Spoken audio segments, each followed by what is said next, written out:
Yay, we're in our last seminar. So this is the last week, and congratulations for getting this far. It's been very interesting working with you this term. I've really enjoyed it. Anyhow, this week we have a Saturday assignment, a Monday assignment, and part five was already discussed last week. So there's no new financial plan to talk about because you're done with these after this week. Why do I need a financial plan? Why do I need insurance? These are questions that we've been putting together all throughout the term. And what I want you to do is make sure you're thorough with this discussion. Again, these are not one or two sentences.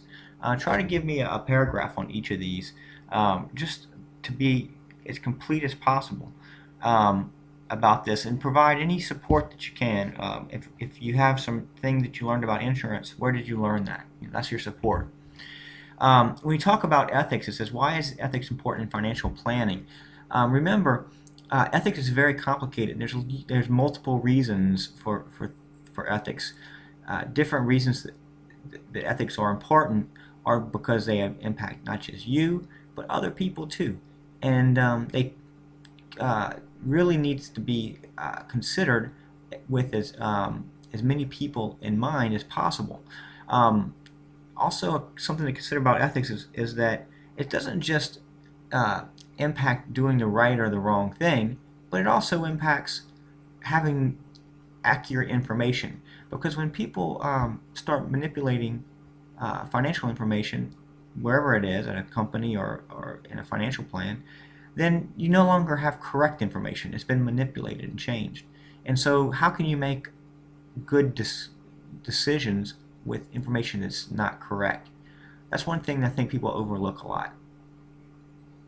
And this is important. How can I protect myself financially? I'm really looking forward to reading how you think about doing some protection for yourself. And remember, this is not just one thing. You can have identity theft, and you can have your car stolen. So there's different things to consider about protecting yourself financially. Don't make that a one-dimensional consideration. We get into some stuff here, and I thought it would be funny to, well, not funny, but humorous, I guess, to bring up the Wall Street movie, right? Here's the Wall Street movie from 1987, which to me just seems like yesterday. And when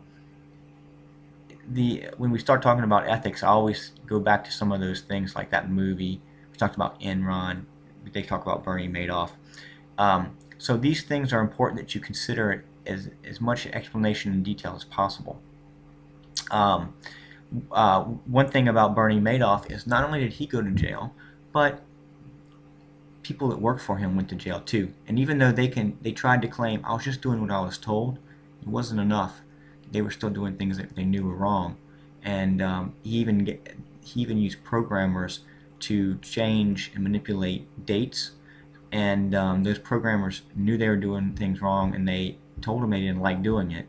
But ultimately, he gave them big bonuses, and they did it anyways. So just doing what you're told is not enough to stay out of trouble.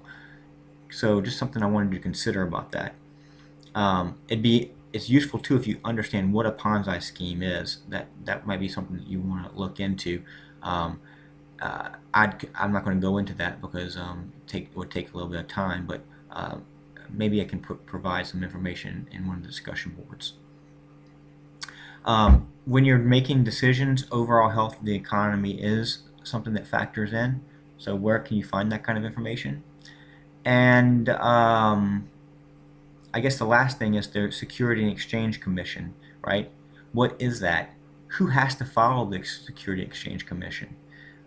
What kind of business has to follow the rules of the SEC? What do they do, and how could they even impact individuals who are not part of a company? And I'll go back to the Wall Street, because Mr. Bud Fox there in the movie gets hauled off by a group of law enforcement people who are from the SEC. So that kind of shows you what part of their job is in the SEC. It's actually enforcement, not just making rules, but there's an enforcement part too. Or they don't necessarily make the rules. the rules are the law, but they're the ones that look into them, and they're going to also be the ones that come in and get the people that do not follow the laws. All right, so I'm looking for, thoroughness, completeness, making sure you demonstrate that you understand the concepts that you've thought about. Want to make sure you have support for each of these things, and I think you're pretty used to hearing that from me. And again, wish you all well. This week will be over sooner than you can believe, and you'll be on to your next courses. And the best of luck to you.